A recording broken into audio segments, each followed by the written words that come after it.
काय ग सारखी बायकांवरच कविता सादर करतेस? अशी तक्रार करणाऱ्या तमाम पुरुषांसाठी आजच्या आंतरराष्ट्रीय पुरुष दिनाच्या निमित्ताने म्हणजेच इंटरनॅशनल मेन्स डेच्या निमित्ताने आज एक खास कविता सादर करतेय. कवितेचं शीर्षक आहे माझ्या मित्रा आणि कवयित्री आहेत अरुणा ढेरे. माझ्या मित्रा ऐक ना, माझ्या मित्रा ऐक ना, मला दिसतं नुसतं चमकतं अपरंपार आभाळ. मला दिसतं नुसतं चमकतं अपरंपार आभाळ. अलीकडे दाट काळ्या रात्रीची शांत झुळझुळ.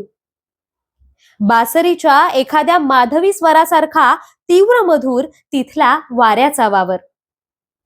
आणि मुक्त असण्याची त्यात एक मंद पण निश्चित ग्वाही. कितीदा पाहिलंय मी हे स्वप्न, झोपेत आणि जागेपणीही. आज तुला ते सांगावंसं का वाटलं कळत नाही. पण थांब, घाई करू नकोस.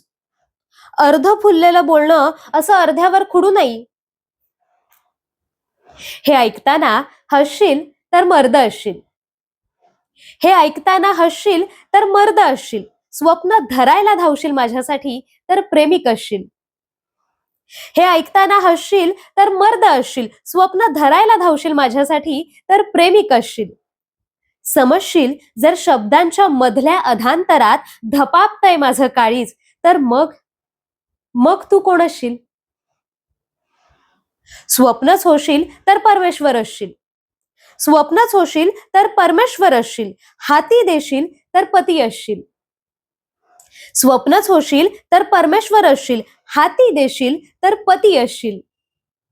आणि चालशील जर माझ्यासोबत त्या उजळ हसऱ्या स्वप्नाकडे, समजून हेही की ते हाती येईल न येईल, पण अपरिहार्य माझी ओढ, माझं कोसळणं, धापत धावणं आणि माझा विश्वास की माझं मलाच लढता येईल.